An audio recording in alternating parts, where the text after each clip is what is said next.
Hi there, friends. Welcome back to my channel. Today in this video, I am going to show you how to enable direct messages on the TikTok app.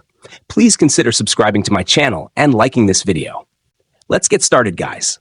Step 1. First, open the TikTok app and find the home screen menu.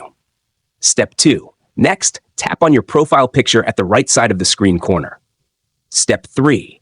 Now, tap on the 3 lines option at the top right of the screen. Step 4. Next, locate the Settings and Privacy option at the bottom of the screen and tap on it. Step 5. Now, locate the Privacy option and tap on it. Step 6. Next, find the Direct Messages option and tap on it. Step 7. Now, tap on Allow Direct Messages from the option at the top of the screen. Step 8. Next, under Who Can Send You Messages, you will see 4 options: Everyone, Suggested Friends, Friends, or No One. Step 9. For the last and most important step, tap on Everyone to select it. And now, direct messages are turned on for everyone on your TikTok account instantly. If you found this tutorial helpful, don't forget to like this video and subscribe to my channel. Thanks for watching, and see you next time.